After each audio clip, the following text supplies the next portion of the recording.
شاہی محل کے خادماؤں میں شامل ہو گئیں۔ قرآن عزیز نے شاہی خاندان کی عورت کو فرعون کی بیوی بتایا ہے اور تورات کے حصہ خروج میں اس کو فرعون کی بیٹی کہا ہے، مگر مورخین اس اختلاف کو زیادہ اہمیت نہیں دیتے اور کہتے ہیں کہ یہ ہو سکتا ہے کہ پانی میں بہتے ہوئے صندوق کو فرعون کی بیٹی نے اٹھایا اور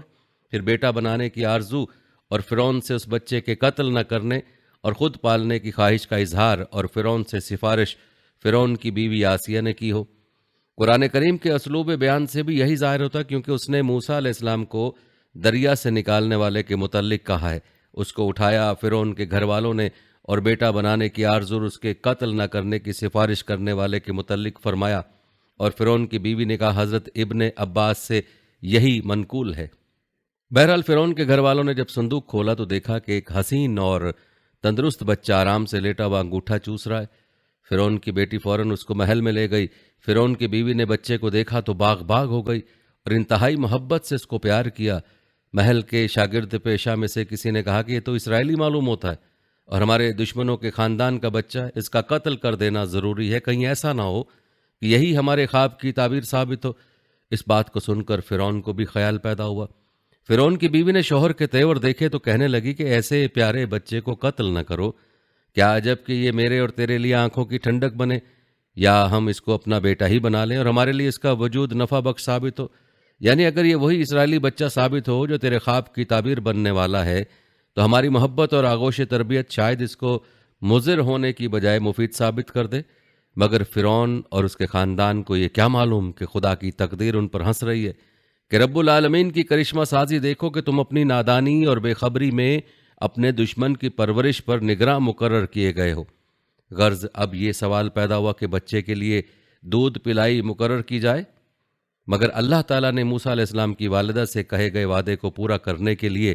بچے کی طبیعت میں بات پیدا کر دی کہ وہ کسی عورت کے پستان کو منہ ہی نہیں لگاتا۔ شاہی دایا تھک کر بیٹھ گئی مگر موسیٰ علیہ السلام نے کسی ایک پستان سے بھی دودھ نہ پیا۔ یہ سارا حال موسیٰ علیہ السلام کی ہمشیرہ مریم دیکھ رہی تھیں۔ کہنے لگی اگر اجازت ہو تو ایک ایسی دایا کا پتہ بتاؤں جو نہایت نیک اور اس خدمت کے لیے بہت موزوں ہے، بلکہ حکم ہو تو میں خود اس کو ساتھ لے کر آؤں۔ فرعون کی بیوی نے دایا کو لانے کا حکم دے دیا اور موسیٰ علیہ السلام کی ہمشیرہ خوش خوش گھر کو روانہ ہوئیں کہ والدہ کو لے کر آئیں۔ یہاں یہ گفتگو ہو رہی تھی اور موسیٰ علیہ السلام کے والدہ کا ادھر برا حال تھا۔ ایک الہامی خیال سے بچے کو سپرد دریا تو کر دیا، مگر ماں کی مامتا نے زور کیا اور بے چین ہو کر اس پر آمادہ ہو گئیں کہ اپنے اس راز کو افشا کر دیں۔ اسی اضطراب و بے چینی کی حالت میں اللہ تعالیٰ نے ان پر اپنے فضل و کرم کی بارش کی اور ان کے قلب میں اطمینان و سکون نازل کیا۔ اب لطیفہ غیبی کے انتظار میں چشمے برآں تھیں کہ لڑکی نے آ کر پوری داستان کہہ سنائی اور بتایا کہ جب موسیٰ علیہ السلام نے کسی دایا کا بھی دودھ نہ پیا تو میں نے کہا اسرائیلی قبیلے میں ایک نہایت شریف اور نیک عورت ہے، وہ اس بچے کو اپنی اولاد کی طرح پرورش کر سکتی ہے۔ فرعون کی بیوی نے سن کر مجھ کو حکم دیا کہ فوراً آپ کو لے کر آؤں۔ یہ ہم پر خدا کا بڑا احسان اور فضل و کرم ہوا۔ اب تم چل کر اپنے بچے کو سینے سے لگاؤ اور آنکھیں ٹھنڈی کرو اور اس کا شکر ادا کرو کہ اس نے اپنا وعدہ پورا کر دیا۔ اور ہم نے حکم بھیجا موسیٰ کی ماں کو کہ اس کو دودھ پلاتی رہے، پھر جب تجھ کو ڈر ہو اس کا تو ڈال دے اس کو دریا میں، اور نہ خطرہ کر اور نہ غمگین ہو، ہم پھر پہنچا دیں گے اس کو تیری طرف اور کریں گے اس کو رسولوں سے۔ پھر اٹھا لیا اس کو فرعون کے گھر والوں نے کہ ہو ان کا دشمن اور غم میں ڈالنے والا۔ بے شک فرعون اور حامان اور ان کے لشکر تھے چوکنے والے، اور ہوئی فرعون کی عورت یہ تو آنکھوں کی ٹھنڈک ہے میرے لیے اور تیرے لیے، اس کو مت مارو، کچھ بعید نہیں جو ہمارے کام آئے یا ہم اس کو بنا لے بیٹا۔ اور ان کو کچھ خبر نہ تھی، اور صبح کو موسیٰ کی ماں کے دل میں قرار نہ رہا، قریب تھی کہ ظاہر کر دے بے قراری کو، اگر ہم نہ مضبوط کر دیتے اس کے دل کو تاکہ رہے یقین کرنے والوں میں، اور کہہ دیا اس کی بہن کو پیچھے چلی جا۔ پھر دیکھتی رہے اس کو اجنبی ہو کر، ان کو خبر نہ ہوئی، اور روک رکھا تھا ہم نے موسیٰ سے دایوں کو پہلے سے۔ پھر بولی میں بتاؤں تم کو ایک گھر والے کے اس کو پال دیں تمہارے لیے، اور وہ اس کو بھلا چاہنے والے ہیں۔ پھر ہم نے پہنچا دیا اس کو اس کی ماں کی طرف کہ ٹھنڈی رہے اس کی آنکھ اور غمگین نہ ہو، اور جانے کہ اللہ کا وعدہ ٹھیک ہے پر بہت لوگ نہیں جانتے۔ اور تجھے معلوم ہے ہم تجھ پر پہلے بھی ایک مرتبہ کیسا احسان کر چکے ہیں۔ ہم تجھے بتاتے ہیں اس وقت کیا ہوا تھا جب ہم نے تیری ماں کے دل میں بات ڈال دی تھی۔ ہم نے اسے سمجھایا تھا کہ بچے کو ایک صندوق میں ڈال دے اور صندوق کو دریا میں چھوڑ دے۔ ہم نے اسے سمجھایا تھا کہ بچے کو ایک صندوق میں ڈال دے اور صندوق کو دریا میں چھوڑ دے، دریا اسے کنارے پر دھکیل دے گا، پھر اسے وہ اٹھا لے گا جو میرا یعنی میری مسلم قوم کا دشمن ہے، نیز اس بچے کا بھی دشمن ہے۔ اور اے موسیٰ، ہم نے اپنے فضل خاص سے تجھ پر محبت کا سایہ ڈال دیا تھا کہ اجنبی بھی تجھ سے محبت کرنے لگے، اور یہ اس لیے تھا کہ ہم چاہتے تھے کہ تو ہماری نگرانی میں پرورش پائے۔ تیری بہن جب وہاں سے گزری تو یہ ہماری ہی کار فرمائی تھی کہ اس نے فرعون کی لڑکی سے کہا میں تمہیں ایسی عورت بتلاؤں جو اسے پالے پوسے، اور اس طرح ہم نے تجھے پھر تیری ماں کی گود میں لوٹا دیا کہ اس کی آنکھیں ٹھنڈی رہیں اور بچے کی جدائی سے غمگین نہ ہو۔ تورات میں ہے کہ جب موسیٰ علیہ السلام کی والدہ نے موسیٰ علیہ السلام کا دودھ چھڑایا تو انہوں نے ان کو فرعون کی بیٹی کے سپرد کر دیا، اور اس کے بعد عرصے تک وہ شاہی محل میں زیر تربیت رہے اور وہیں نشو و نما پائی۔ مگر تورات کا یہ کہنا واقعے کے بالکل خلاف ہے کہ موسیٰ علیہ السلام فرعون کی لڑکی کے بیٹے بنے۔ جب لڑکا بڑھا وہ اسے فرعون کی بیٹی کے پاس لائی اور وہ اس کا بیٹا ٹھہرا، اور اس نے اس کا نام موسیٰ عبرانی میں موشا رکھا اور کہا اس سبب سے کہ میں نے اسے پانی سے نکالا۔ قرآن عزیز نے حضرت یوسف علیہ السلام کے قصے میں بنی اسرائیل کا ذکر صرف اسی قدر کیا تھا کہ حضرت یعقوب علیہ السلام اور ان کا خاندان حضرت یوسف علیہ السلام سے ملنے مصر میں آئے، مگر اس کے بعد صدیوں بعد حضرت موسیٰ علیہ السلام کے واقعات میں پھر ایک مرتبہ قرآن حکیم بنی اسرائیل کے واقعات تفصیل سے سناتا ہے، جس سے معلوم ہوتا ہے کہ بنی اسرائیل حضرت یوسف علیہ السلام کے زمانے میں مصر ہی میں بس گئے تھے، اور ان تمام پچھلی صدیوں میں ان کی تاریخ مصر ہی سے وابستہ رہی ہے۔ تورات کی تفصیلات بھی اسی کی تائید کرتی ہیں۔ تب فرعون یوسف علیہ السلام سے متکلم ہوا اور کہا کہ تیرا باپ اور تیرے بھائی تیرے پاس آئے ہیں، مصر کی زمین تیرے آگے ہے، اپنے باپ اور اپنے بھائیوں کی سرزمین کے ایک مقام میں جو سب سے بہتر ہے بسا، جشن کی زمین میں انہیں رہنے دے، اور اگر تو جانتا ہے کہ بعضے ان کے درمیان میں چالاک ہیں تو ان کو میری مواشی پر مختار کر۔ اور یوسف علیہ السلام نے اپنے باپ اور بھائیوں کو ملک مصر کی ایک بہترین زمین میں جو رامسس کی زمین ہے جیسا فرعون نے کہا تھا بٹھایا اور انہیں اس کا مالک کیا، اور یوسف نے اپنے باپ اور بھائیوں اور اپنے باپ کے سب گھرانے کی ان کے لڑکے بالوں کے موافق روٹی سے پرورش کی۔ اور اسرائیل نے مصر کی زمین میں جشن کے ملک میں سکونت کی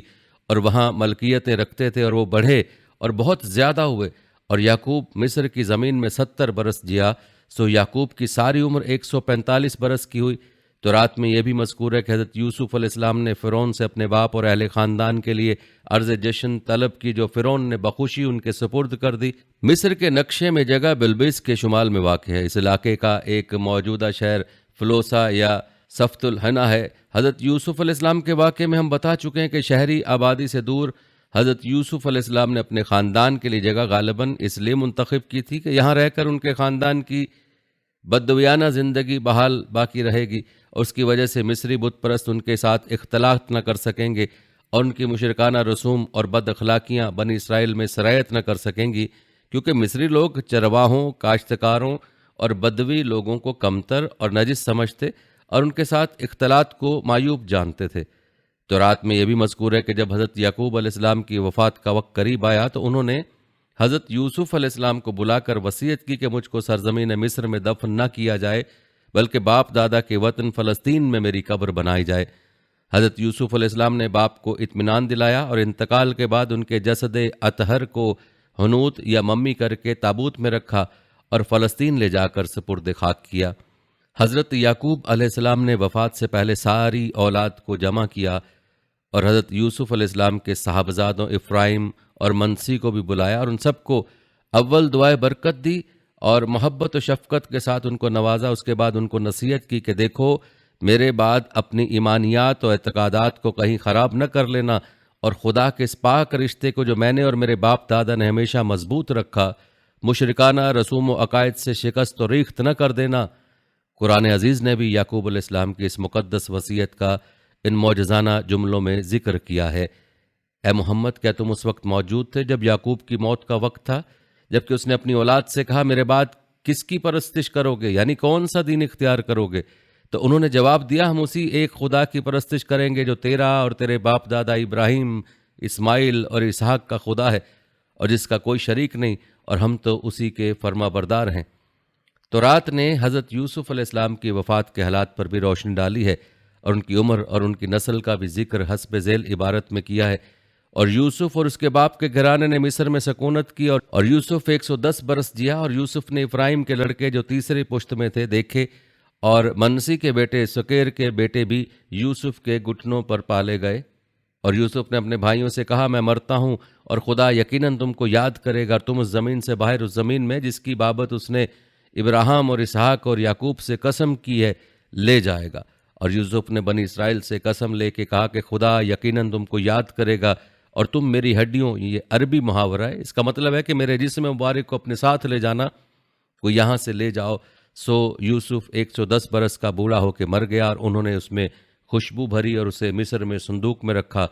اور موسیٰ نے یوسف کی ہڈیاں ساتھ لیں، کیونکہ اس نے بنی اسرائیل کو تاکیداً قسم دے کر کہا تھا کہ خدا یقیناً تمہاری خبر گیری کرے گا، تم یہاں سے میری ہڈیاں ساتھ لے جاؤ۔ چنانچہ حضرت یوسف علیہ السلام کی وصیت کے مطابق ان کی اولاد نے ان کے جسم مبارک کو بھی حنوط کر کے تابوت میں محفوظ کر دیا۔ اور جب موسیٰ علیہ السلام کے زمانے میں بنی اسرائیل مصر سے ہجرت کر کے چلے ہیں تو یوسف کی وصیت کو پورا کرنے کے لیے ان کا تابوت بھی ساتھ لے گئے اور نبیوں کی سرزمین میں لا کر دفن کر دیا۔ یہ مقام کون سا ہے؟ اس کے متعلق اہل جبرون یہ کہتے ہیں کہ وہ جبرون میں مدفون ہیں، اور حرم خلیلی میں مقفیلہ کے قریب ایک محفوظ تابوت کے متعلق یہ دعوے کرتے ہیں کہ یہی تابوت یوسف ہے، لیکن عبد الوہاب مصری اس کو وہم بتاتے ہوئے فرماتے ہیں کہ مجھ سے حضرت فاضل محمد نمر حسن نابلسی اور نابلس کے سرکردہ عالم حضرت فاضل امین عبد الہادی نے بیان کیا کہ حضرت یوسف علیہ السلام کی ذرعی مبارک نابلس میں، اور یہی صحیح ہے، اس لیے کہ تورات کہتی کہ حضرت یوسف علیہ السلام ارض فرائم میں دفن ہوئے اور نابلس ارض فرائم ہی میں ہے، اور اس کو قدیم زمانے میں سکم کہتے تھے۔ بہرحال ان تفصیلات سے واضح ہو گیا کہ بنی اسرائیل حضرت یوسف اور حضرت موسیٰ علیہ السلام کی درمیانی صدیوں میں مصر میں آباد رہے۔ گزشتہ واقعات سے معلوم ہو چکا ہے کہ فرعون شاہان مصر کا لقب ہے، کسی خاص بادشاہ کا نام نہیں ہے۔ 3000 سال قبل مسیح سے شروع ہو کر عہد سکندر تک فرعونہ کے 31 خاندان مصر پر حکمران رہے ہیں۔ سب سے آخری خاندان فارس کی شہنشاہی کا جو 332 قبل مسیح سکندر کے ہاتھوں مفتوح ہو گیا، ان میں سے حضرت یوسف علیہ السلام کا فرعون ہیکسوس امالکا کے خاندان سے تھا، جو دراصل عرب خاندان ہی کی ایک شاخ تھی۔ تو اب سوال یہ ہے کہ حضرت موسیٰ علیہ السلام کے عہد کا فرعون کون ہے اور کس خاندان سے متعلق ہے؟ عام مورخین عرب اور مفسرین اس کو بھی امالکا ہی کے خاندان کا فرد بتاتے ہیں، اور کوئی اس کا نام ولید بن مصعب بن ریان بتاتا ہے اور کوئی مصعب بن ریان کہتا ہے، اور ان میں سے ارباب تحقیق کی رائے ہے کہ اس کا نام ریان یا ریان ابا تھا۔ ابن کثیر کہتے ہیں کہ اس کی کنیت ابو مرہ تھی۔ یہ سب اقوال قدیم مورخین کی تحقیق پر مبنی تھے، مگر اب جدید مصری عصری تحقیقات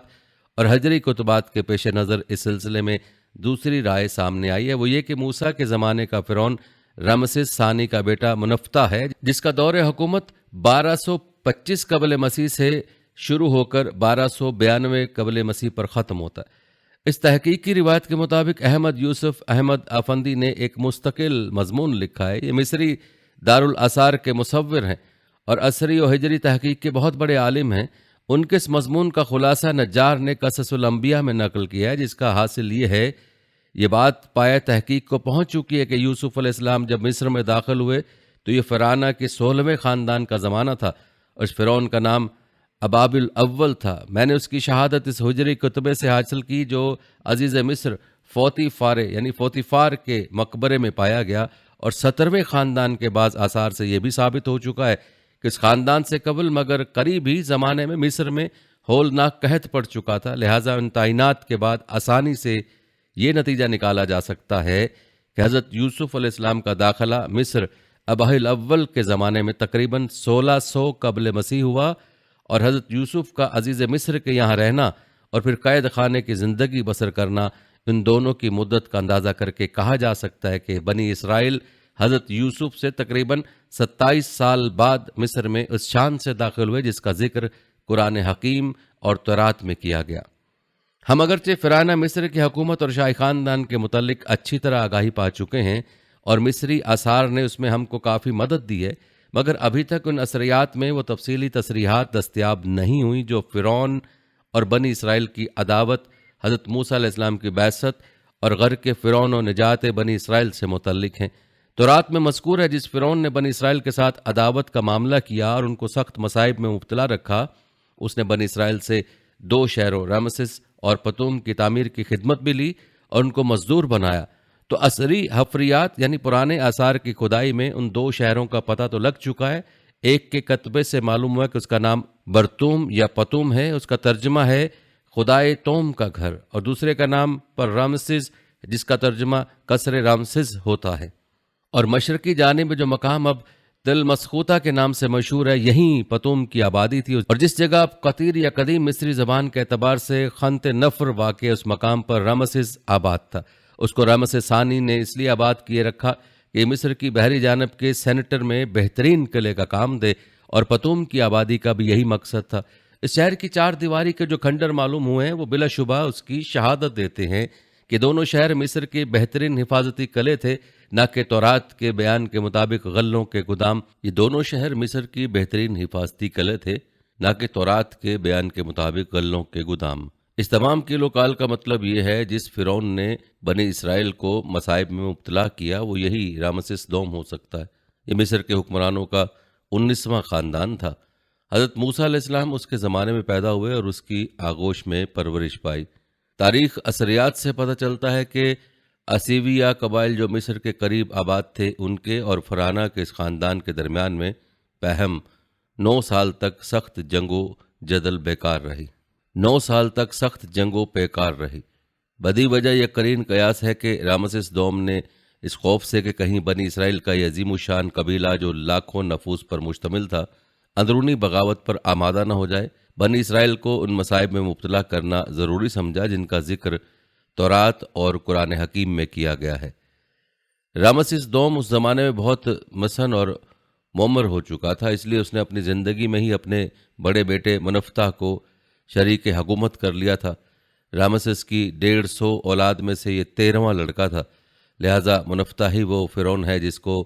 حضرت موسیٰ و ہارون علیہ السلام نے اسلام کی دعوت دی اور بنی اسرائیل کے رہائی کا مطالبہ کیا، اور اسی کے زمانے میں بنی اسرائیل مصر سے نکلے اور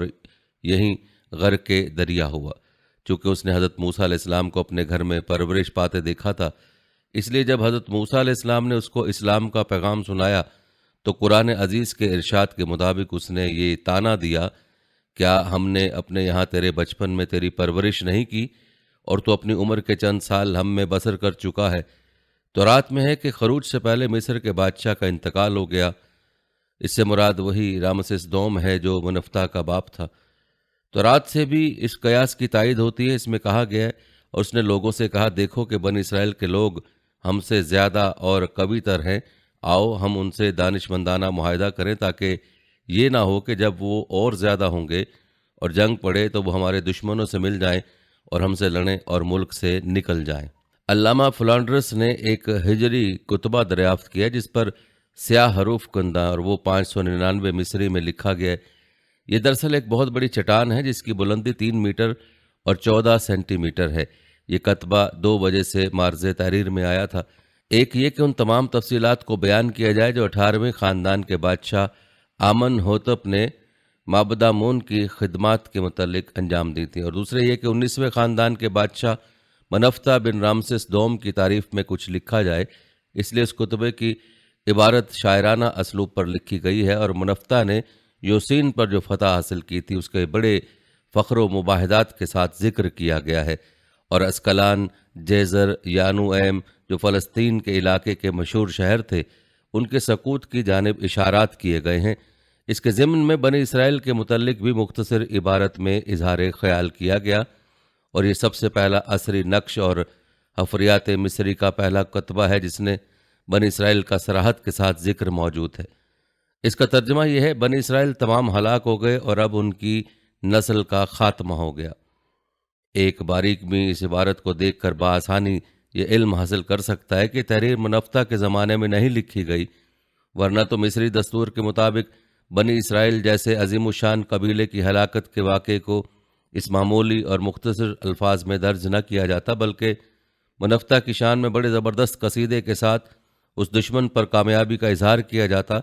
اور جن واقعات کی طرف اس کتبے میں اشارہ کیا گیا ان کی اہمیت اور عظمت کا تقاضا یہی تھا کہ وہ یوں ہی ضمنی طور پر، اور وہ بھی سابق بادشاہ کے حالات سے متعلق کتبے پر درج نہ کر دیے جاتے، بلکہ ان اہم واقعات کے لیے منفتح کے زمانے میں مستقل الگ ایک کتبہ اسی غرض سے تحریر کیا جاتا،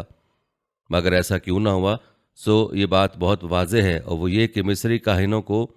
اس واقعے حائلہ کی ہرگز توقع نہ تھی جو موسیٰ علیہ السلام کے واقعے میں غرق فرعون کی شکل میں ظاہر ہوا، اور وہ منفتح کی موت کے لیے اس عجلت کے متوقع نہ تھے۔ اس زمانے کی عمر طبی کے لحاظ سے ابھی کافی زمانہ تھا کہ منفتح کے کاہن مصری دستور کے مطابق اس 19ویں خاندان کے بادشاہ کے ان حالات کو مرتب کر کے لوح پر محفوظ کر دیں تاکہ وہ بادشاہ کے مقبرے پر کندہ ہو سکے۔ اب جبکہ یہ واقعہ حائلہ پیش آ گیا تو اصل حقیقت کو چھپانے کی صحیح کی گئی تاکہ آئندہ قبطی نسلیں اس ذلت اور رسوائی کو معلوم نہ کر سکیں جو ان کے واجب الاحترام دینی عقائد پر خدا کی طرف سے سخت ضرب کا باعث بن چکی تھیں۔ بس انہوں نے بے جا جسارت اور تاریخی بددیانتی کے ساتھ حالات کو منقلب کر کے معاملے کو بالکل مختلف شکل میں تحریر کر دیا، اور بنی اسرائیل کی کامیاب واپس وطن واپسی کو ان مستورہ بالا الفاظ میں ظاہر کیا تاکہ غرق فرعون کا قصہ آئندہ مصریوں کے سامنے باقی ہی نہ رہے۔ اس نتیجے کی تائید اس سے بھی ہوتی ہے کہ مصری دستور کے مطابق ہر ایک بادشاہ کا مقبرہ جدا ہوتا تھا، اس کے تمام حالات اور خصوصی نمایاں امتیازات کی تاریخ اور اس کے زمانے کی بعض شاہی اشیاء اور جواہرات اس کی قبر کے ساتھ ہی محفوظ کر کے رکھے جاتے تھے، لیکن منفتح کی اس شان کے باوجود اس کا مذکورہ بالا کتبے میں اشارہ کیا گیا، نہ اس کا علیحدہ مقبرہ بنایا گیا اور نہ ہی وہ تمام رسوم انجام پا سکیں جو ہمیشہ بادشاہوں کے لیے ضروری سمجھی جاتی تھیں، بلکہ اس کو عجلت کے ساتھ آمن ہوتب کے مقبرے ہی میں دفن کر دیا گیا، اور 18ویں خاندان کے بادشاہ اور 19ویں خاندان کے بادشاہ کی لاشیں ایک ہی جگہ جمع کر دی گئیں۔ مصری عجائب خانہ میں لاش آج بھی محفوظ ہے اور قرآن عزیز کے اس کلام بلاغت نظام کی تصدیق کر رہی ہے۔ بس آج کے دن ہم تیرے جسم کو دریا سے نجات دیں گے تاکہ وہ تیرے بعد آنے والوں کے لیے خدا کا نشان رہے۔ اور محمد احمد ادوی کتاب دعوت الرسول اللہ میں لکھتے ہیں کہ اس لاش کی ناک کے سامنے کا حصہ ندارت ہے،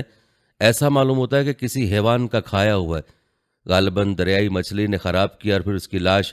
خدائی فیصلے کے مطابق کنارے پر پھینک دی گئی۔ حضرت موسیٰ علیہ السلام ایک عرصے تک شاہی تربیت میں بسر کرتے کرتے شباب کے دور میں داخل ہوئے تو نہایت قوی الجثہ اور بہادر جوان نکلے، چہرے سے روب ٹپکتا اور گفتگو سے خاص وقار اور شان عظمت ظاہر ہوتی تھی۔ ان کو یہ بھی معلوم ہو گیا تھا کہ وہ اسرائیلی ہی ہیں اور مصری خاندان سے ان کا کوئی رشتہ قرابت نہیں ہے۔ انہوں نے یہ بھی دیکھا کہ بنی اسرائیل پر سخت مظالم ہو رہے ہیں اور وہ مصر میں نہایت ذلت اور غلامی کی زندگی بسر کر رہے ہیں۔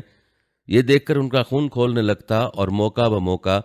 عبرانیوں کی حمایت و نصرت میں پیش ہو جاتے۔ ایک مرتبہ شہری آبادی سے ایک کنارے جا رہے تھے کہ دیکھا کہ ایک مصری ایک اسرائیلی کو بیگار کے لیے گھسیٹ رہا ہے۔ اسرائیلی نے موسیٰ علیہ السلام کو دیکھا تو لگا فریاد کرنے اور مدد چاہنے۔ حضرت موسیٰ علیہ السلام کو مصری کی اس جابرانہ حرکت پر سخت غصہ آیا اور اس کو باز رکھنے کی کوشش کی، مگر مصری نہ مانا۔ موسیٰ علیہ السلام نے غصے میں آ کر ایک تماچا رسید کر دیا۔ مصری اس ضرب کو برداشت نہ کر سکا اور اسی وقت مر گیا۔ حضرت موسیٰ علیہ السلام نے یہ دیکھا تو بہت افسوس کیا، کیونکہ ان کا ارادہ ہرگز اس کے قتل کا نہ تھا، اور ندامت و شرمندگی کے ساتھ دل میں کہنے لگے کہ بلا شبہ یہ کار شیطان ہے، وہی انسان کو ایسی غلط راہ پر لگاتا ہے۔ اور خدا تعالیٰ کی درگاہ میں عرض کرنے لگے، یہ جو کچھ ہوا نادانستگی میں ہوا، میں تجھ سے معذرت کا خواستگار ہوں۔ خدا نے بھی ان کی غلطی کو معاف کر دیا اور مغفرت کی بشارت سے نوازا۔ ادھر شہر میں مصری کے قتل کی خبر شائع ہو گئی، مگر قاتل کا کچھ پتہ نہ چلا۔ آخر مصریوں نے فرعون کے پاس استغاثہ کیا کہ یہ کام کسی اسرائیلی کا ہے، لہذا آپ داد رسی فرمائیے۔ فرعون نے کہا کہ اس طرح ساری قوم سے تو بدلہ نہیں لیا جا سکتا، تم قاتل کا پتہ لگاؤ، میں ضرور اس کو کیفر کردار تک پہنچاؤں گا۔ سوء اتفاق کہیے یا حسن اتفاق کے دوسرے دن بھی حضرت موسیٰ علیہ السلام شہر کے آخری کنارے پر سیر فرما رہے تھے کہ دیکھا وہی اسرائیلی ایک قبطی سے جھگڑ رہا ہے اور قبطی غالب ہے۔ موسیٰ علیہ السلام کو دیکھ کر کل کی طرح آج بھی اس نے فریاد کی اور داد رسی کا خواستگار ہوا۔ اس واقعے کو دیکھ کر حضرت موسیٰ علیہ السلام نے دوہری ناگواری محسوس کی، ایک جانب قبطی کا ظلم تھا اور دوسری جانب اسرائیلی شور و غوغا اور گزشتہ واقعے کی یاد تھی۔ اسی جھنجھلاہٹ میں ایک طرف انہوں نے مصری کو باز رکھنے کے لیے ہاتھ بڑھایا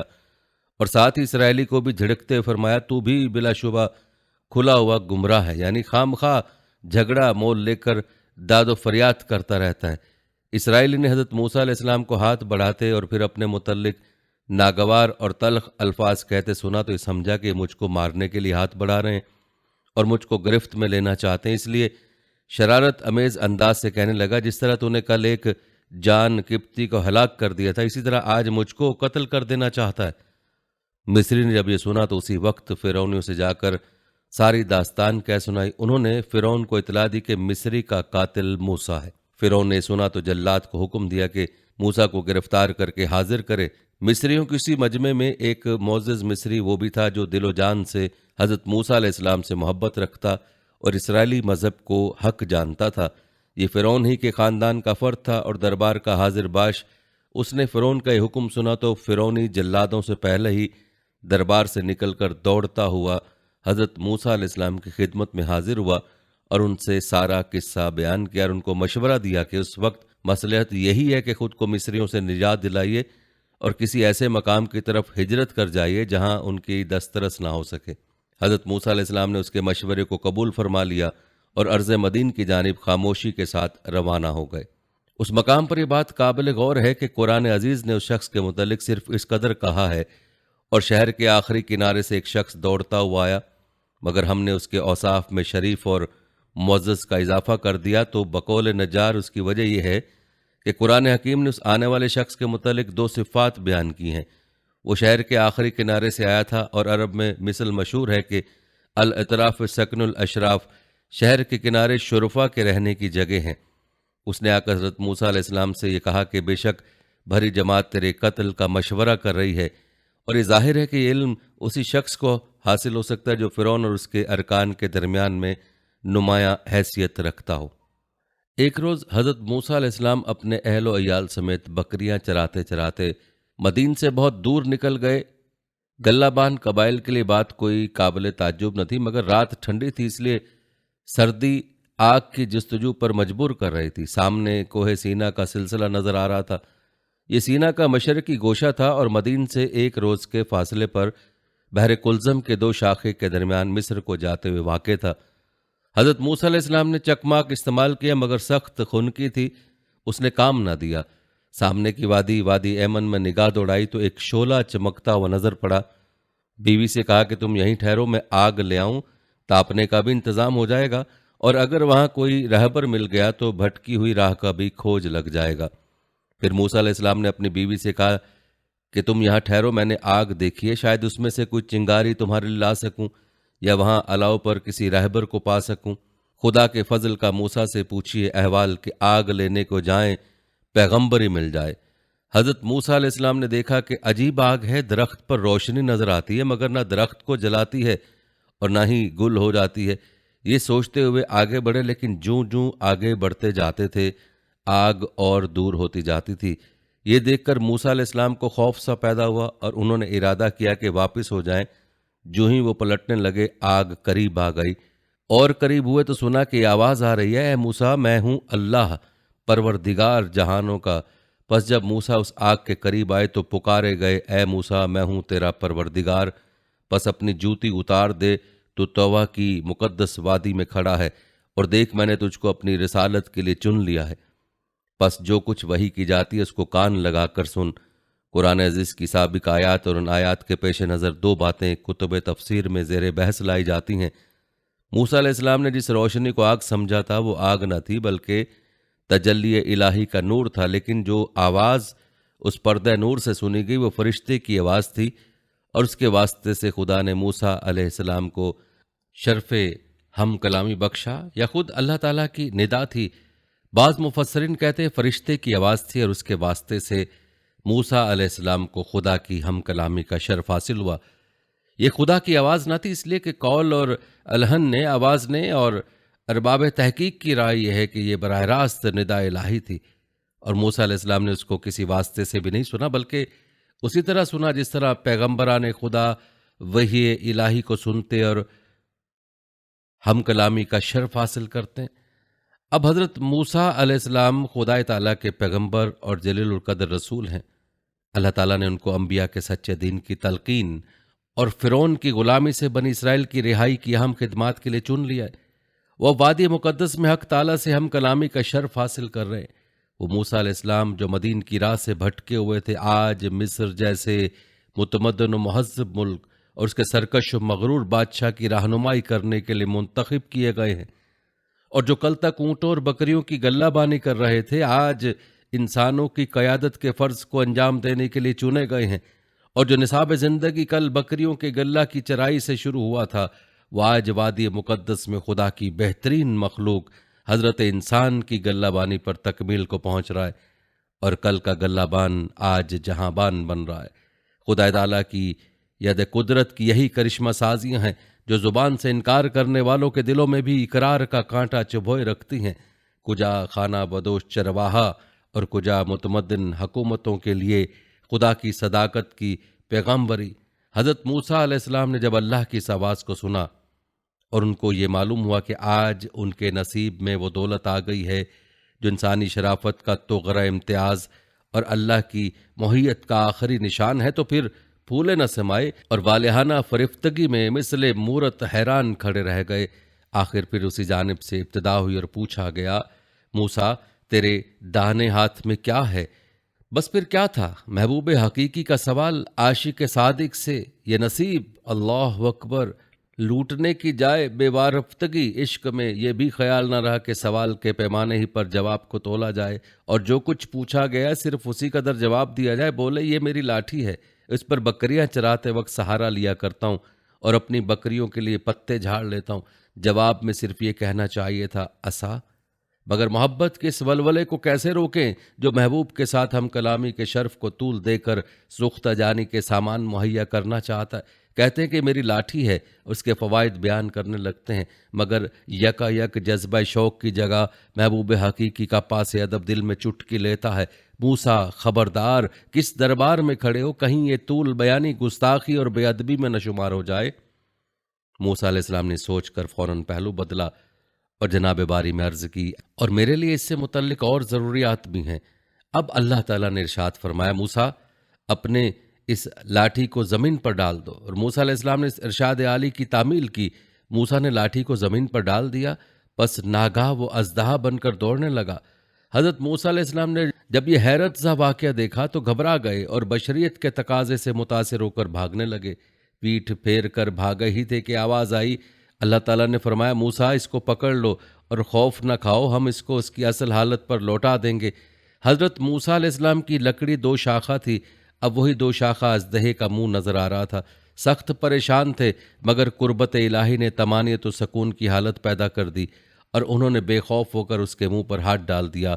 اس عمل کے ساتھ ہی فوراً وہ دو شاخہ پھر لاٹھی بن گیا۔ اب موسیٰ علیہ السلام کو دوبارہ پکارا گیا اور حکم ہوا کہ اپنے ہاتھ کو گریباں کے اندر لے جا کر بغل سے مس کیجیے اور پھر دیکھیے وہ مرض سے پاک اور بے داغ چمکتا ہوا نکلے گا، اور ملا دے اپنے ہاتھ کو اپنی بغل کے ساتھ، نکل آئے گا وہ روشن بغیر کسی مرض کے، یعنی برس سے پاک۔ یہ دوسری نشانی ہے۔ موسیٰ، یہ ہماری جانب سے تمہاری نبوت اور رسالت کے دو بڑے نشان ہیں۔ یہ تمہارے پیغام صداقت اور دلائل و براہین حق کی زبردست تائید کریں۔ بس جس طرح ہم نے تم کو نبوت اور رسالت سے نوازا، اسی طرح تم کو یہ دو عظیم الشان نشان یعنی معجزے بھی عطا کیے۔ ہم تجھ کو اپنی بڑی نشانیوں کا مشاہدہ کرا دیں، بس تیرے پروردگار کی جانب سے فرعون اور اس کی جماعت کے مقابلے میں تیرے لیے یہ دو برہان ہیں۔ بلا شبہ فرعون اور اس کی جماعت نافرمان قوم ہے۔ اب جاؤ اور فرعون اور اس کی قوم کو راہ ہدایت دکھاؤ۔ انہوں نے بہت سرکشی اور نافرمانی اختیار کر رکھی ہے، اور اپنے غرور و تکبر اور انتہائی ظلم کے ساتھ انہوں نے بنی اسرائیل کو غلام بنا رکھا ہے، سو ان کو غلامی سے دستگاری دلاؤ۔ حضرت موسیٰ علیہ السلام نے جناب باری میں عرض کیا، پروردگار، میرے ہاتھ سے ایک مصری قتل ہو گیا تھا، اس لیے یہ خوف ہے کہ کہیں وہ مجھ کو قتل نہ کر دیں۔ مجھے یہ بھی خیال ہے کہ وہ میری بڑی زور سے تکذیب کریں گے اور مجھ کو جھٹلائیں گے۔ یہ منصب عالی جب تو نے عطا فرمایا ہے تو میرے سینے کو فراخ اور نور سے معمور کر دے، اور اس اہم خدمت کے لیے میرے لیے آسان بنا دے، اور زبان میں پڑی ہوئی گرہ کو کھول دے تاکہ لوگوں کو میری بات سمجھنے میں آسانی ہو۔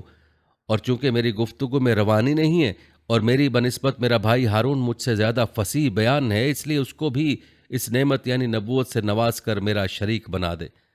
اللہ تعالیٰ نے حضرت موسیٰ علیہ السلام کو اطمینان دلایا کہ تم ہمارا پیغام لے کر ضرور جاؤ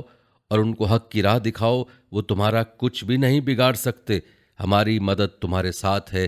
اور جو نشانات ہم نے تم کو بخشے ہیں وہ تمہاری کامیابی کا باعث ہوں گے، اور انجام کار تم ہی غالب رہو گے۔ ہم تمہاری درخواست منظور کرتے ہیں اور تمہارے بھائی ہارون کو بھی تمہارا شریک کار بناتے۔ دیکھو تم دونوں فرعون اور اس کی قوم کو جب ہماری صحیح راہ کی جانب بلاؤ تو اس پیغام حق میں نرمی اور شیریں کلامی سے پیش آنا۔ کیا عجب ہے کہ وہ نصیحت قبول کر لیں اور خوف خدا کرتے ہوئے ظلم سے باز آ جائیں۔ حضرت موسیٰ علیہ السلام سے خدا کا وعدہ تھا کہ جب بنی اسرائیل مصری حکومت کی غلامی سے آزاد ہو جائیں گے تو تم کو شریعت دی جائے گی۔ اب وہ وقت آ گیا کہ خدا کا وعدہ پورا ہو، اس لیے حضرت موسیٰ علیہ السلام وحی الہی سے طور پر پہنچے اور وہاں عبادت الہی کے لیے اعتکاف کیا۔ اس اعتکاف کی مدت 1 مہینے تھی، مگر بعد میں 10 دن اور بڑھا کر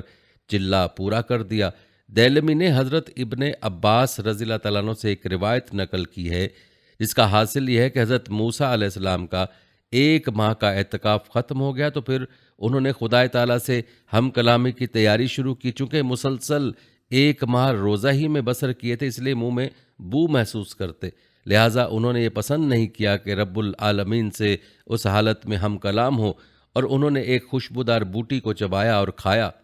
فوراً ہی وحی الہی نے ٹوکا، موسیٰ تم نے ہم کلامی سے پہلے روزہ کیوں افطار کر لیا؟ حضرت موسیٰ علیہ السلام نے اس کی وجہ بیان کر دی۔ تب حکم ہوا کہ موسیٰ اس مدت کو 10 دن بڑھا کر 40 دن کر دو۔ کیا تمہیں معلوم نہیں کہ ہمارے یہاں ایک روزہ دار کی منہ کی بو بھی مشک کی خوشبو سے زیادہ محبوب ہے؟ اور اس طرح یہ چلہ پورا ہوا، مگر قرآن کریم نے صرف اسی قدر ذکر کیا ہے کہ یہ مدت اول 30 دن تھی اور پھر بڑھا کر 40 دن کر دی گئی، وجہ بیان نہیں کی۔ اور ہم نے موسیٰ سے 30 راتوں کا وعدہ کیا تھا، پھر 10 راتیں بڑھا کر اسے پورا چلہ کر دیا۔ اس طرح پروردگار کے حضور آنے کی مقررہ میعاد 40 راتوں کی پوری میعاد ہو گئی۔ حضرت موسیٰ علیہ السلام جب طور پر چلہ کشی کے لیے تشریف لے گئے تو حضرت ہارون علیہ السلام کو اپنا جانشین بنا گئے کہ وہ بنی اسرائیل کو راہ حق پر قائم رکھیں اور ہر معاملے میں ان کی نگرانی کریں۔ اور موسیٰ نے اپنے بھائی ہارون سے کہا، تو میرے پیچھے میری قوم میں میرا نائب رہنا اور ان کی اصلاح کا خیال رکھنا اور مفسدوں کی راہ پر نہ چلنا۔ جب چلہ پورا ہو گیا اور اللہ تعالیٰ نے ان کو ہم کلامی کا شرف بخشا تو حضرت موسیٰ علیہ السلام نے غایت کیف و انبساط میں عرض کیا، خدایا جب تو نے مجھ کو لذت و کیف سما سے نوازا ہے تو پھر لذت مشاہدہ و دیدار سے کیوں محروم رہوں؟ اسے بھی سرفراز فرما۔ وہاں سے جواب ملا، موسیٰ تم مشاہدہ ذات کی تاب نہ لا سکو گے۔ اچھا دیکھو، ہم اپنی ذات کی تجلی کا ظہور اس پہاڑ پر کریں گے، اگر اس تجلی کو برداشت کر لے تو پھر تم یہ سوال کرنا۔ اس کے بعد طور پر حضرت حق کی تجلی نے ظہور کیا تو پہاڑ کا وہ حصہ ریزہ ریزہ ہو گیا، اور حضرت موسیٰ علیہ السلام بھی اس نظارے کی تاب نہ لا کر بے ہوش ہو گئے اور گر پڑے۔ جب حضرت موسیٰ علیہ السلام کو ہوش آیا تو انہوں نے خدائے برتر کی حمد و ثنا کی اور اپنے سوال سے رجوع کیا اور کہا کہ میں اقرار کرتا ہوں اور ایمان لاتا ہوں کہ تیرے جمال کی تجلی اور عرفان اور نمود حق میں کوئی کمی نہیں، نقصان صرف میری اپنی ہستی کے عجز و بیچارگی کا ہے۔ اور جب موسیٰ آیا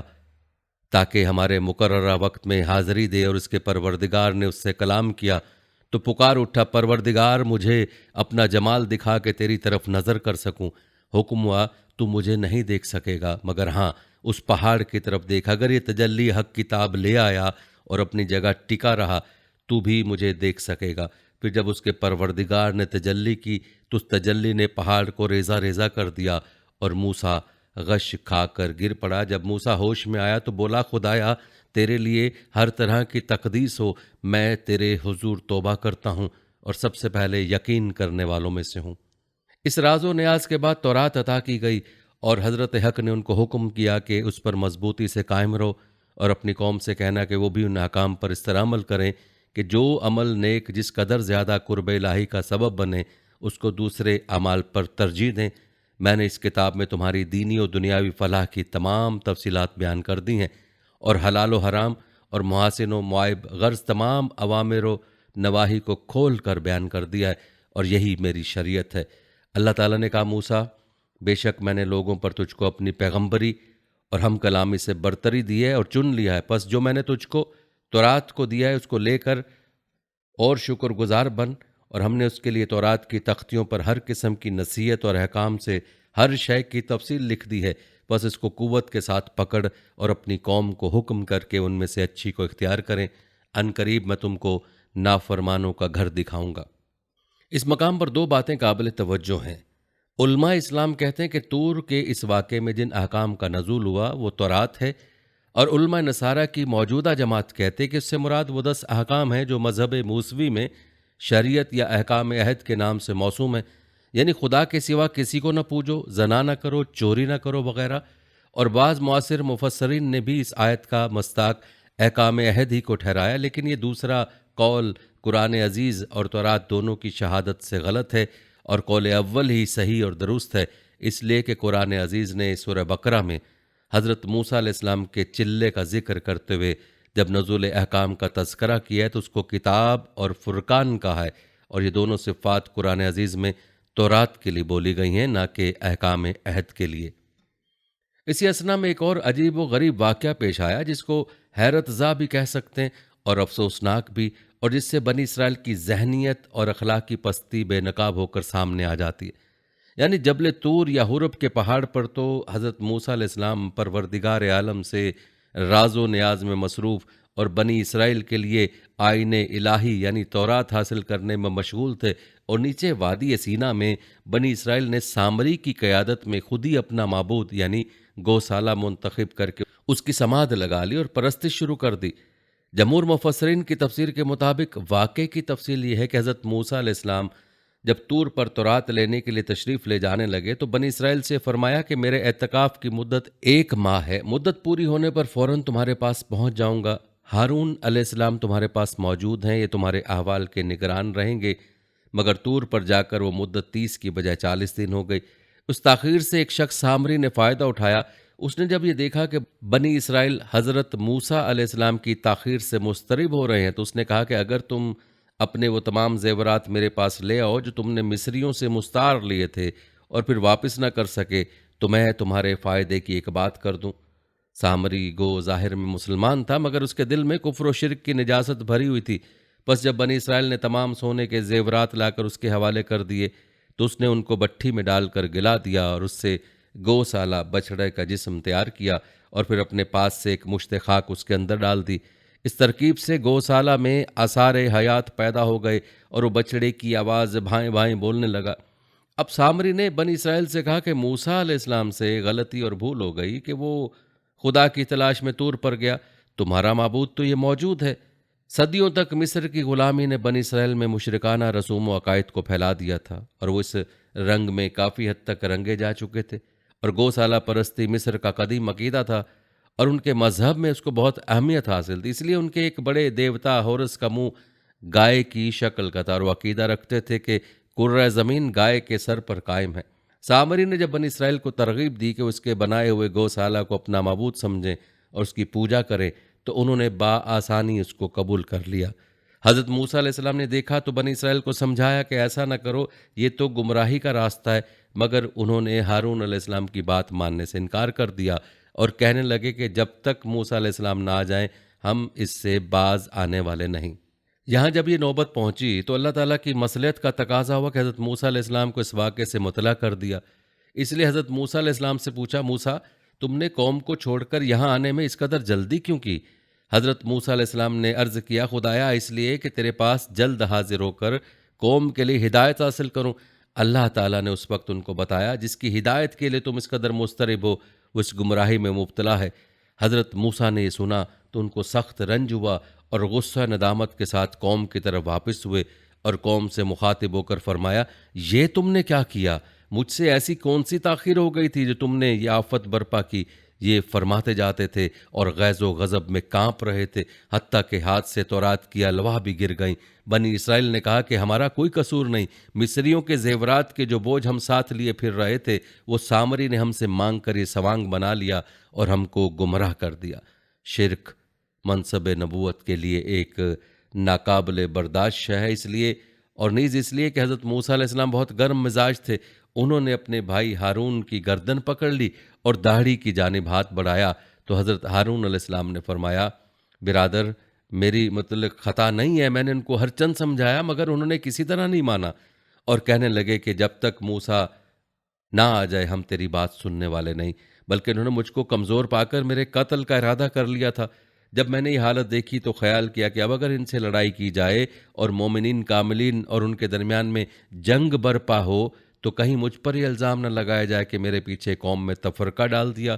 اس لیے میں خاموشی کے ساتھ تیرا منتظر رہا۔ پیارے بھائی، تو میرے سر کے بال نہ نوچ اور نہ داڑھی پر ہاتھ چلا اور اس طرح دوسروں کو ہنسنے کا موقع نہ دے۔ حضرت ہارون علیہ السلام کی یہ معقول دلیل سن کر حضرت موسیٰ علیہ السلام کا غصہ ان کی جانب سے فر ہو گیا، اور اب سامری کی جانب مخاطب ہو کر فرمایا، سامری، تو نے یہ کیا سوانگ بنایا ہے؟ سامری نے جواب دیا کہ میں نے ایسی بات دیکھی جو ان اسرائیلیوں میں سے کسی نے نہیں دیکھی تھی، یعنی غرق فرعون کے وقت جبریل علیہ السلام گھوڑے پر سوار اسرائیلیوں اور فرعونیوں کے درمیان حائل تھے۔ میں نے دیکھا کہ ان کے گھوڑے کے سم کی خاک میں اثر حیات پیدا ہو جاتا ہے اور خشک زمین پر سبزہ اگاتا ہے، تو میں نے جبریل علیہ السلام کے گھوڑے کے قدموں کی خاک سے ایک مٹھی بھر لی، اس خاک کو اس بچڑے میں ڈال دیا اور اس میں زندگی کے آثار پیدا ہو گئے اور یہ بھاں بھاں کرنے لگا۔ حضرت موسیٰ علیہ السلام نے فرمایا، اچھا، اب تیرے لیے دنیا میں یہ سزا تجویز کی گئی کہ تو پاگلوں کی طرح مارا مارا پھرے، اور جب کوئی انسان تیرے قریب آئے تو اس بھاگتے ہوئے یہ کہے کہ دیکھنا، مجھ کو ہاتھ نہ لگانا۔ یہ تو دنیاوی عذاب ہے، اور قیامت میں ایسے نافرمان اور گمراہوں کے لیے جو عذاب مقرر ہے وہ تیرے لیے وعدہ الہی کی صورت میں پورا ہونے والا ہے۔ اے سامری، یہ بھی دیکھ کہ تو نے جس کو صالح کو معبود بنایا تھا اس کی سمادھ لگا کر بیٹھا تھا، ہم ابھی اس کو آگ میں ڈال کر خاک کیے دیتے ہیں اور اس خاک کو دریا میں پھینکے دیتے ہیں کہ تجھ کو اور تیرے ان بے وقوف مقتدیوں کو معلوم ہو جائے کہ تمہارے معبود کی قدر و قیمت اور طاقت و قوت کا یہ حال ہے کہ وہ دوسروں پر عنایت و کرم تو کیا کرتا، خود اپنی ذات کو ہلاکت و تباہی سے نہ بچا سکا۔ بدبختو، یہ معمولی بات بھی نہ سمجھ سکے کہ تمہارا معبود صرف وہی ایک خدا ہے جس کا نہ کوئی ساجی ہے نہ کوئی شریک، اور وہ ہر شے کا عالم و دانا ہے۔ اور پھر دیکھو، یہ واقعہ ہے کہ موسیٰ علیہ السلام کی سچائی کی روشن دلیلوں کے ساتھ تمہارے پاس آیا، لیکن جب 40 دن کے لیے تم سے الگ ہو گیا تو تم بچھڑے کے پیچھے پڑ گئے، اور ایسا کرتے ہوئے یقیناً تم شے و ایمان میں ثابت قدم نہ تھے، ایمان سے منحرف ہو گئے تھے۔ اور پھر جب ایسا ہوا تھا کہ ہم نے دین الہی پر قائم رہنے کا تم سے عہد لیا تھا اور کوہ طور کی چوٹیاں تم پر بلند کر دی تھیں، تو تم نے اس کے بعد کیا کیا؟ تمہیں حکم دیا گیا کہ جو کتاب تمہیں دی گئی ہے اس پر مضبوطی کے ساتھ جم جاؤ، اس کے حکموں پر کار بند رہو، تو تم نے زبان سے کہا سنا اور دل سے کہا نہیں مانتے۔ اور پھر ایسا ہوا کہ تمہارے کفر کی وجہ سے تمہارے دلوں میں گوسالہ پرستی رچ گئی۔ اے پیغمبر، ان سے کہو دعوت حق سے بے نیازی ظاہر کرتے ہوئے تم اپنے جس ایمان کا دعویٰ کرتے ہو، اگر وہ یہی ایمان ہے تو افسوس اس ایمان پر، کیا ہی بری راہ ہے جس پر تمہارا ایمان تمہیں لے جا رہا ہے۔ پھر ایسا ہوا کہ موسیٰ کی قوم نے اس کے پہاڑ پر چلے جانے کے بعد اپنے زیور کی چیزوں سے، یعنی زیور کی چیزیں گلا کر ایک بچھڑے کا دھڑ بنایا جس سے گائے کی سی آواز نکلتی تھی، اسے پرستش کے لیے اختیار کر لیا۔ افسوس ان کی عقلوں پر، کیا انہوں نے اتنی موٹی سی بات بھی نہ سمجھی کہ نہ تو وہ ان سے بات کرتا ہے نہ کسی طرح کی رہنمائی کر سکتا ہے، وہ اسے لے بیٹھے اور وہ اپنے اوپر ظلم کرنے والے تھے۔ پھر جب ایسا ہوا کہ افسوس و ندامت سے ہاتھ ملنے لگے اور انہوں نے دیکھ لیا کہ راہ حق سے قطعاً بھٹک گئے ہیں، تو کہنے لگے اگر ہمارے پروردگار نے ہم پر رحم نہیں کیا اور نہ بخشا تو ہمارے لیے تباہی کے سوا کچھ نہیں ہے۔ اور جب موسیٰ خشمناک افسوس کرتا اپنی قوم میں لوٹا تو اس نے کہا، افسوس تم پر، کس برے طریقے پر تم نے میرے پیچھے میری جانشینی کی، تم اپنے پروردگار کے حکم کے انتظار میں ذرا بھی صبر نہ کر سکے۔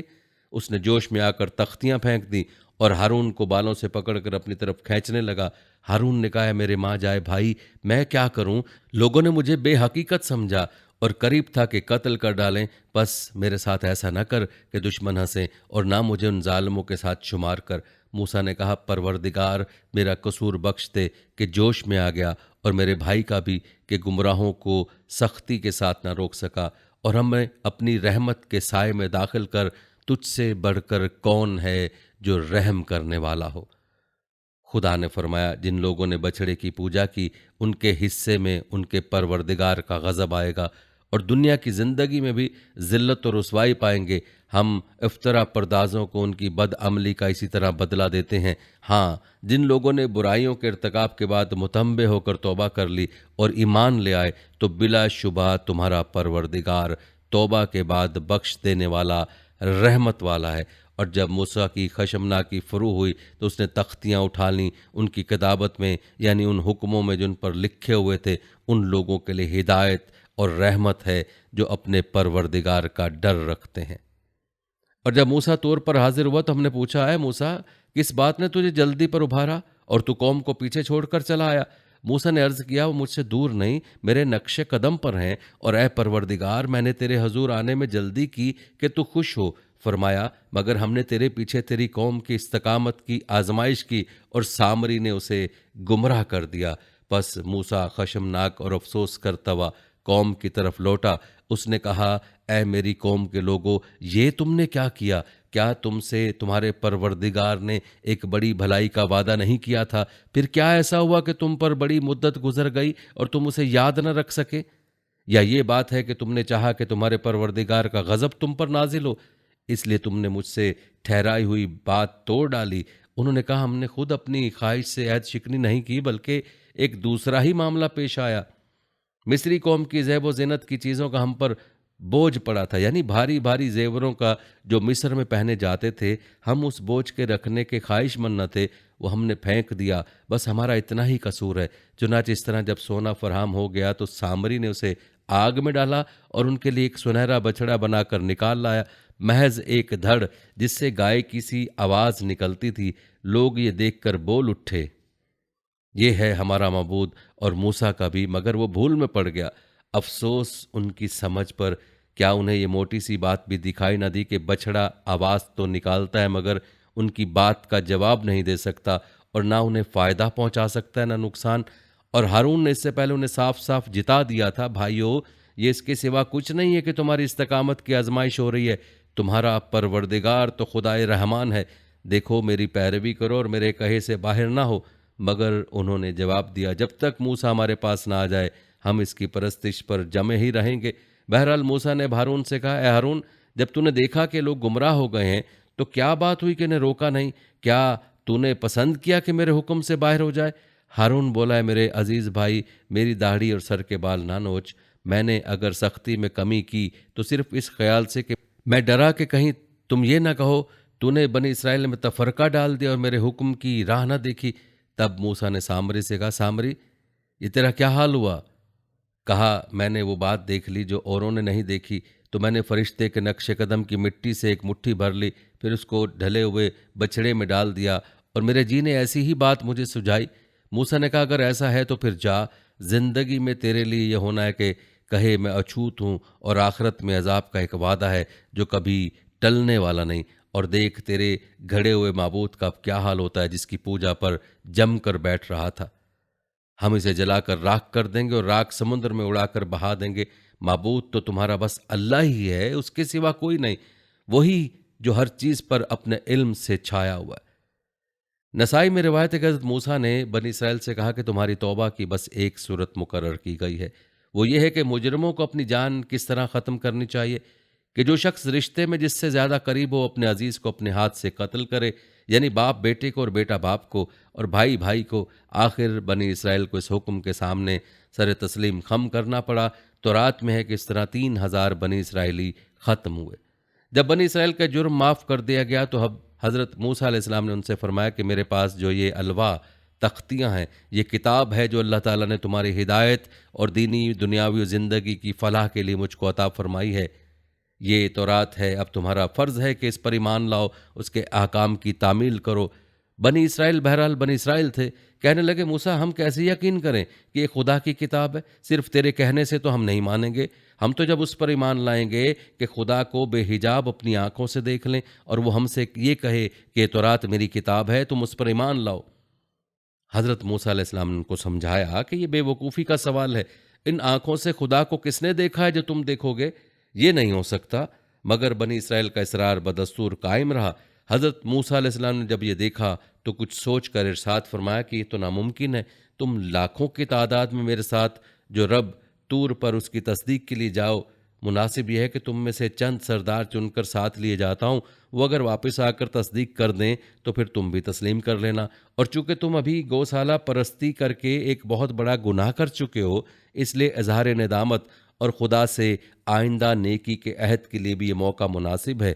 قوم اس پر راضی ہو گئی۔ حضرت موسیٰ علیہ السلام نے تمام اس بات سے 70 سرداروں کو چن کر ساتھ لیا اور طور پر جا پہنچے۔ طور پر ایک سفید بادل کی طرح نور نے حضرت موسیٰ علیہ السلام کو گھیر لیا اور اللہ تعالیٰ سے ہم کلامی شروع ہو گئی۔ حضرت موسیٰ علیہ السلام نے بارگاہ الہی میں عرض کیا کہ تو بنی اسرائیل کے حالات کا دانا و بینا ہے، میں ان کی ضد پر 70 آدمی انتخاب کر لایا ہوں، کیا اچھا ہو کہ وہ بھی اس حجاب نور سے میری اور تیری ہم کلامی کو سن لیں اور قوم کے پاس جا کر تصدیق کرنے کے قابل ہو جائیں۔ اللہ تعالیٰ نے حضرت موسیٰ علیہ السلام کی دعا منظور فرما لی اور ان کو حجاب نور میں لے لیا گیا، اور انہوں نے حضرت موسیٰ علیہ السلام اور اللہ رب العالمین کی ہم کلامی کو سنا۔ پھر جب پردہ نور ہٹ گیا اور حضرت موسیٰ اور ان سرداروں کے درمیان مواجہ ہوا تو سرداروں نے وہی اپنا پہلا اصرار قائم رکھا کہ جب تک بے حجاب خدا کو نہ دیکھ لیں ہم ایمان لانے والے نہیں ہیں۔ اس احمقانہ اصرار اور ضد پر غیرت الہی نے ان کو یہ سزا دی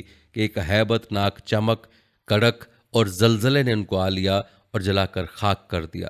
حضرت موسیٰ علیہ السلام نے جب یہ دیکھا تو درگاہ الہی میں عاجزی کے ساتھ دعا مانگی، الہی یہ بے وقوف اگر بے وقوفی کر بیٹھے تو کیا تو ہم سب کو ہلاک کر دے گا؟ اے خدا اپنی رحمت سے تو ان کو معاف کر دے۔ حق تعالیٰ نے حضرت موسیٰ علیہ السلام کی دعا کو سنا اور ان سب کو دوبارہ حیات تازہ بخشی، اور پھر جب وہ زندگی کا لباس پہن رہے تھے تو ایک دوسرے کی تازہ زندگیوں کو آنکھوں سے دیکھ رہے تھے۔